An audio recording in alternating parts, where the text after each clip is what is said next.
가을이 되면 가장 눈에 띄는 게 있습니다. 뭐가 눈에 띌까요? 들에 벌판에 뭐가 곡식이 열매가 익어가는 것을 볼 때 그 농부는 흐뭇하게 생각하게 될 것입니다. 여러분, 특히 농부들은 추수한 곡식을 보면서 한 해 그 모든 고통과 수고가 다 잊어지게 됩니다. 그와 마찬가지로 여러분, 인생에 추수의 때가 있다고 주님께서 말씀해 주고 있습니다. 여러분, 농부가 봄철에 뭘 뿌리죠? 씨앗을 뿌립니다. 그리고 그 씨앗이 자라기까지 얼마나 많은 수고를 아끼지 않습니다.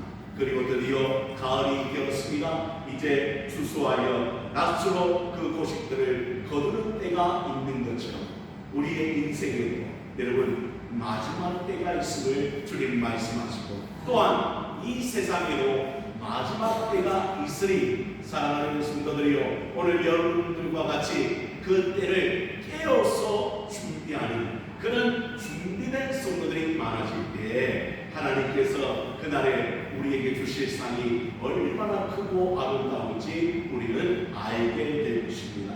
여러분, 오늘 여러분이 본문의 말씀을 통하여 우리가 살펴볼 일은 바로 그 마지막 때에 어떠한 일이 일어나겠는가 요한계시록은 우리에게 잘 말씀해 주고 있지요.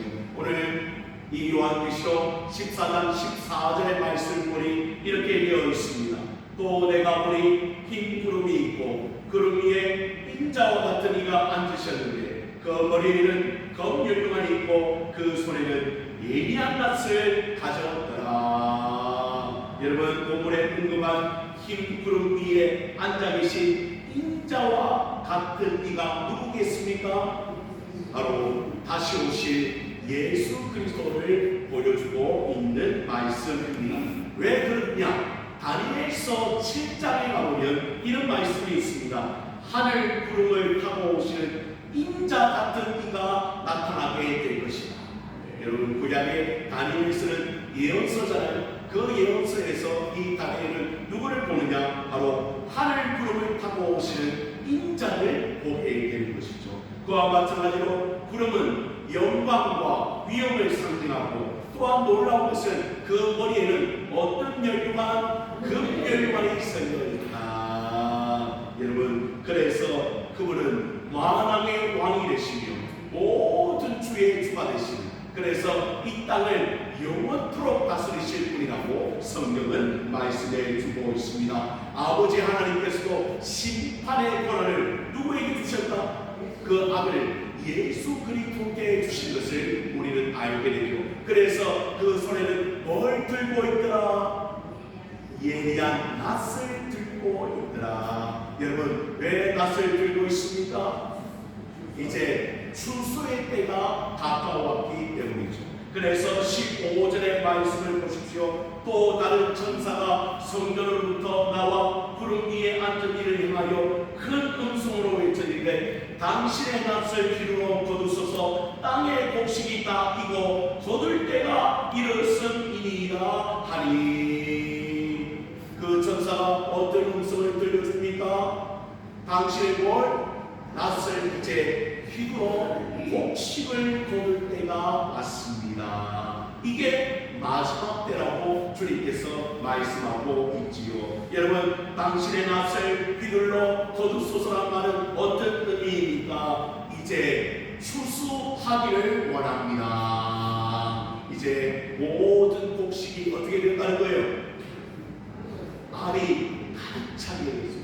저도 여러분 농활도 해보고 또 다른 교회에 있을 때 어떤 우리 집사님이 암년도에 큰 벼농사를 했던 것을 기억합니다. 여러분, 요즘에는, 예전에는 낫으로 했지만 요즘은 어떻게 하죠? 탈곡기로 그렇게 잘 밀고 나갑니다. 그런데 탈곡기가 들어가지 않는 곳이 있어요. 그래서 그곳에는 사람이 뭘 들고? 낫을 들고 그 곡식을 듭니다. 저도 오래간만에 해봤는데, 야, 얼마나 그 낫이 안 되는지. 그 집사님은 잘하는데 저는 잘 안 되더라고요. 그런데 그 곡식을 보니까 농부가 할만하다는 생각이 들었어요. 왜? 그 아담이 얼마나 그 살이 기름진지 그 살을 이제 어떻게 합니까? 이제 다 거두어서 탈곡기에 넣어서 이제 도전을 하는데요. 야, 얼마나 먹음직스럽고 그 수고가 다 잊혀지는 것 같아요. 그 수수의 때처럼 마지막에도 그런 때가 온다고 주님께서 말씀하십니다. 그러면 그 마지막에 어떻게 갈라지게 될 것이라고 성경은 이야기하고 있죠? 수수의 때에 알곡과 죽정이 알곡과 갈라지고 나누어질 때가 있다는 거예요. 그게 마지막 때라는 거예요. 그러면 묻습니다. 알곡은 누구일까요? 알곡. 당연하지. 알곡은 예수님 잘 믿고 예수님 잘 따라가고 예수님 말씀에 순종하여 살아갔던 그 사람들이 알곡이 될 거예요. 그러나 죽정이나 갈라지는 어떤 사람입니까? 자신의 마음대로 욕심대로 자기 뜻대로 살다가 그렇게 남은 인생을 모두 허비한 사람들은 그때에는 죽정이가 되거나 가라지가 될 것이라고 주님은 말씀하고 있습니다. 그래서 예수님은 마태복음 3장 12절의 말씀에 손에 키를 들고 자기의 타작바닥을 정하게 하사 알곡은 모아 곳간에 들이고 죽정이는 꺼지지 않는 불에 태우시리라. 그렇게 주님이 말씀하시는 것을 우리는 듣습니다. 그러니까 알곡은 어디에 거두고 곳간에 거두고 죽정이는 어떻게 됩니까? 불에 태워집니다. 그날이 오게 될 것입니다. 사랑하는 성도 여러분, 그래서 여러분은 어떤 삶으로 살아야 할 것인가? 놀라운 것은 여러분 곡식과 죽정이는 같이 자라잖아요. 그렇잖아요. 수수의 때에 갈라지게 되는 거예요. 그런데 만약 교회 안에도 뭐가 있다는 것이죠. 지금 얼마든지 죽정이나 가라지가 날 수 있다는 거예요. 여러분, 그러면 이렇게 말할 수 있는 거예요. 교회 안에는 알곡 신자가 있고 죽정이 같은 신자가 있을 수 있다는 거예요. 여러분 하나님을 섬긴다고 하지만 그런데 나중에는 한가운데간다네요. 그날에 우리는 어느 편에 서 있는 사람이 될 것입니다. 여러분 모두는 알곡 신자입니까? 네. 그리고 혹시 우리 안에 죽정이는 누구일까요? 여러분, 예수님의 제자 중에도 누가 있었지요? 바로미가 있었습니다. 그렇잖아요. 12명을 주님께서 부르셨는데 그 부르신 제자 중에도 누굴 팔자? 예수님을 팔자가 있더라고요.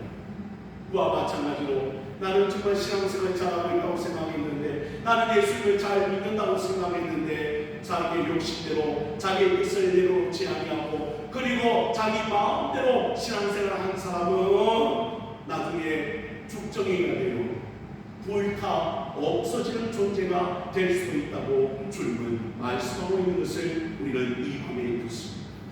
사랑하는 성도 여러분, 원하는데 여러분은 알곡 신자가 되기를 원합니다. 네. 왜요?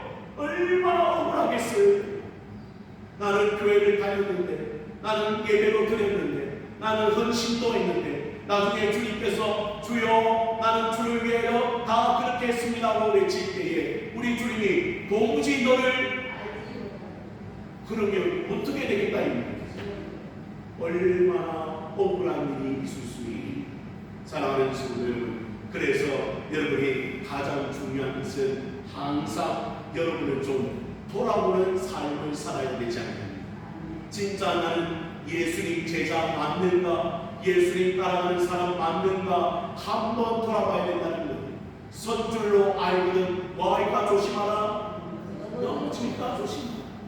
항상 우리 자신을 주님의 십자가에 비춰보고 우리 자신을 말씀에 비춰보아서 나는 정말 알곡 신자인가에 대하여 스스로 배우는 그런 은혜가 여러분 가운데 있게 되기를 축복합니다. 그래서 16절의 말씀에도 구름이 앉으시니가 낯설 땅의 기두름에 땅의 곡식이 거두어졌다고 이야기하고 있습니다. 이날은 진짜 신자에게는 축복이지만 불신자에게는 어떻게 됩니까? 여러분, 저 지옥불에 떨어지는 엄청난 일이 일어나게 될 것을 주님은 말씀해 주고 있지.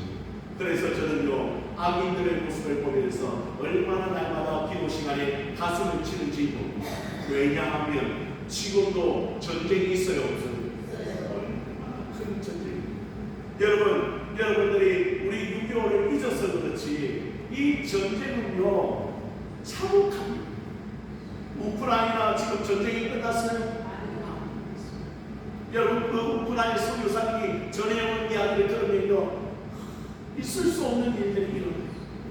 하루아침에 여러분 온 자기 집도가 날아가고 말이죠.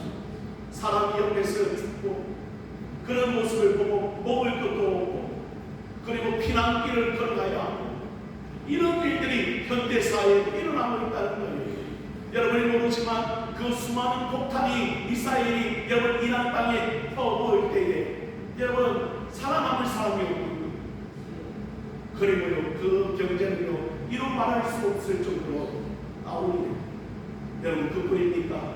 불쌍한 영혼들이 얼마나 많이 죽어가는지 사랑하는 성도, 그래서 우리는요 그 전쟁의 모습을 보면서 마지막 때를 좀 준비하기를 원합니다.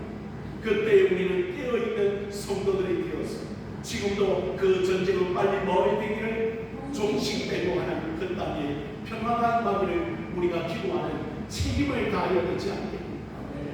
그런데 더 나아가 그 심판에 대해서 이야기하고 17절로부터 20절은 또 똑같은 심판의 때에 이러한 일이 일어날 것이라고 주님은 반복하여 말씀을 주고 있는 것을 우리는 듣습니다. 17절에 보십시오. 또 다른 천사가 하늘에 있는 성전에서 나오는데 역시 뭘 가졌더라?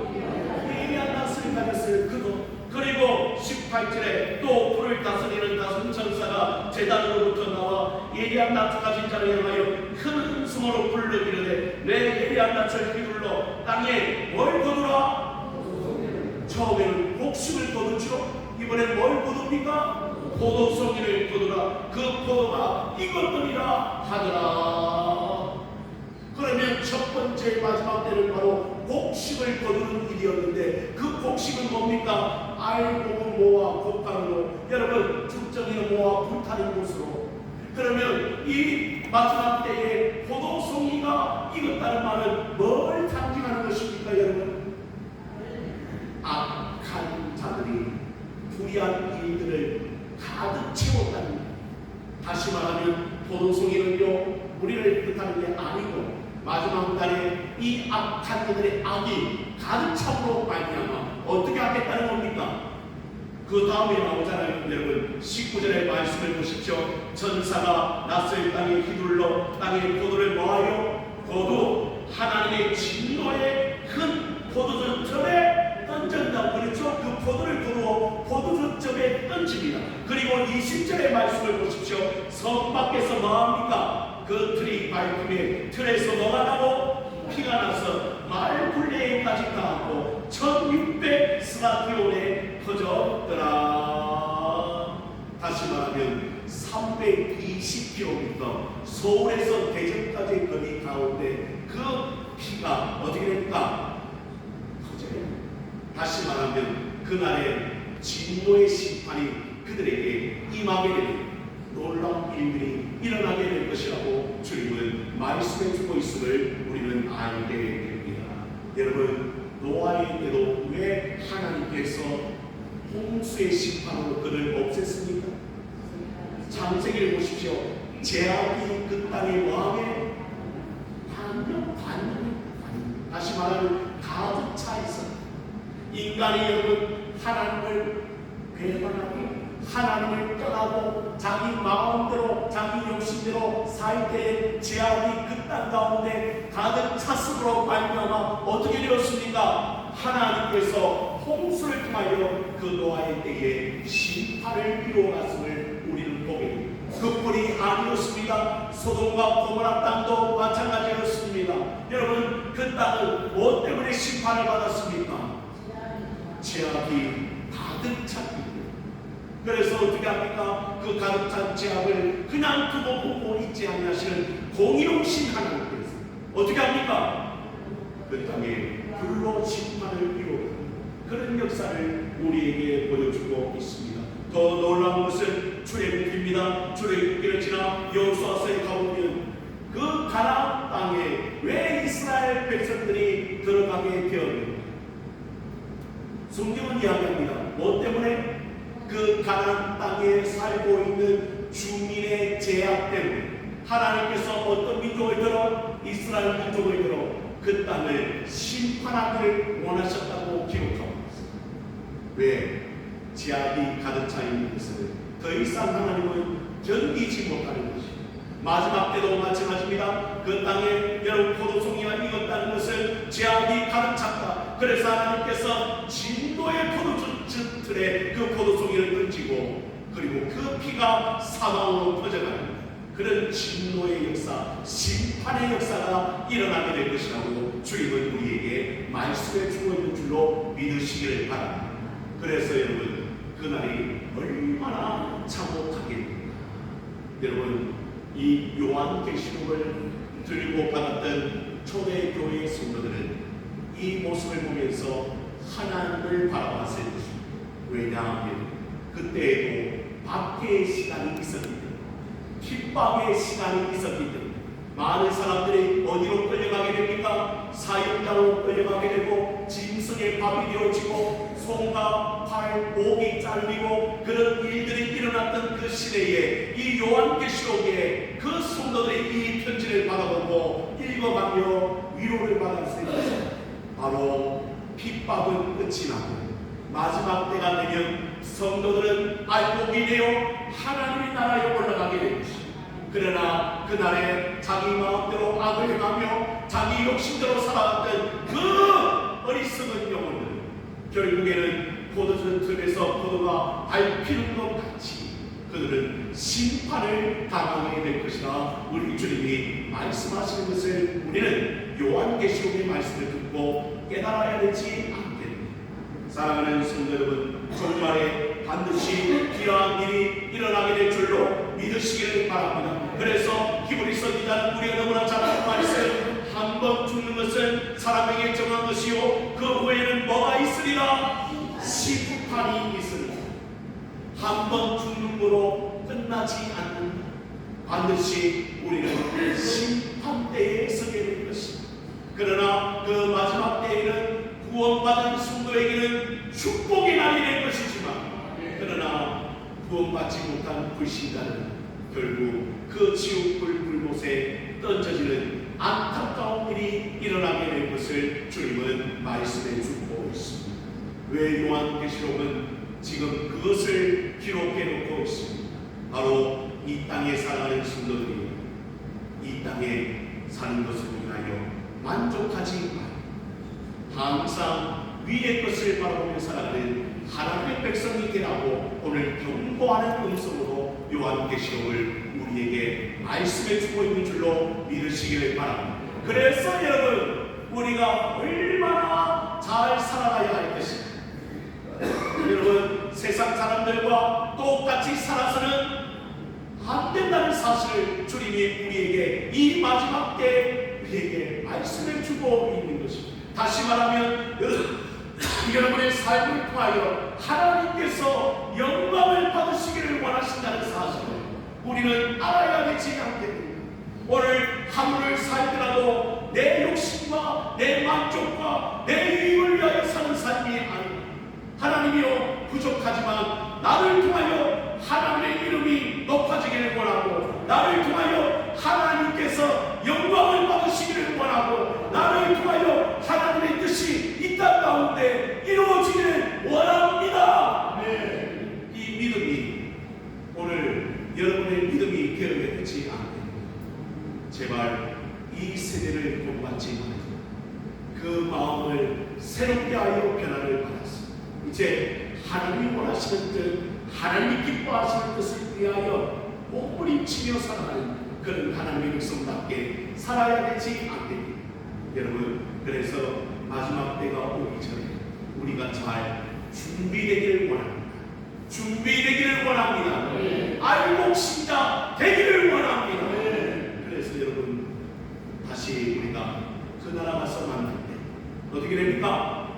항상 여러분들이 하나님 앞에 칭찬받는다면 그것으로 우리의 상급이 정해질 줄 저는 믿고 있습니다.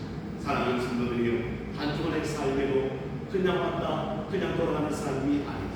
우리 주님께서 여러분의 삶을 꽉 붙들어 주시고 여러분 재앙을 벗어나 이제는 정말 하나님 사람답게 하나님 백성답게 이 마지막 때를 잘 영적으로 준비하여 칭찬받는 하나님의 백성들이 다 되어지기를 주님의 이름으로 축원을 드립니다. 기도합니다.